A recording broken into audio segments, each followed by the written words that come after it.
Brilliance Audio presents The Nightingale Murder by Leena Lehtolainen, performed by Amy Rubinate, translated by Owen F. Weitzman. A woman stood on a sidewalk. High-heeled vinyl boots extended up to her thighs, leaving ample space between them and the hem of her miniskirt. Breasts burst from her skimpy top. Her smile was at once alluring and uncertain. What would her next customer be like?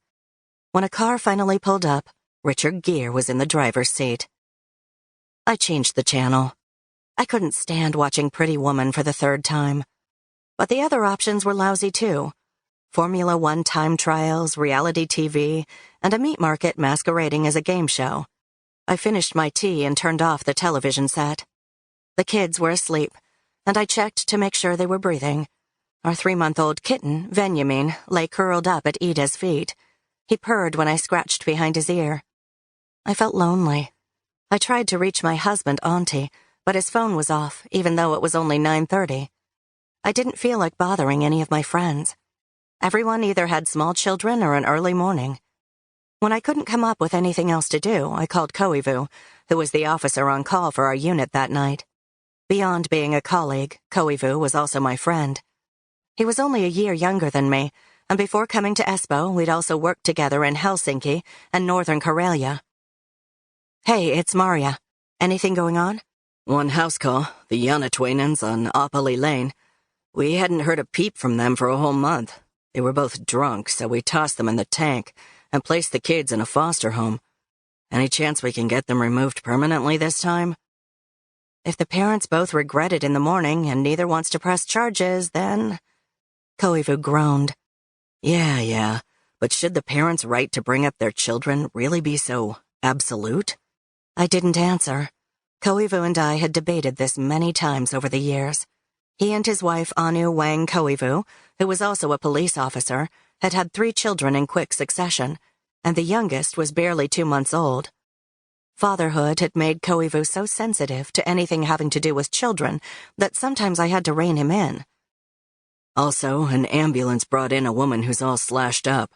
She has cuts all over her body, including her face and genital area. She doesn't have any papers and doesn't seem to understand Finnish. The hospital staff thinks she's from Russia or somewhere thereabouts.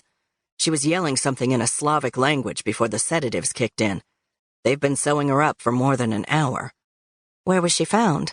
In a vacant lot near downtown Espoo. A dog out for his walk smelled the blood. I have a team looking for footprints. I thought of the scene from the movie I'd just seen, and even though I was ashamed of my assumption, I asked, what kind of clothes was she wearing? Winter boots and a fur coat, Koivu replied, but nothing underneath, not even underwear. Strange.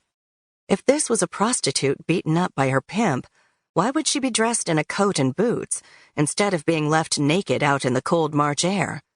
Had he, or they, just wanted to give her a warning, but the beating got out of hand? Koivu's voice interrupted my thoughts. Are you still there? The hospital said we could come in to interview her tomorrow. Cuts like that don't happen by accident.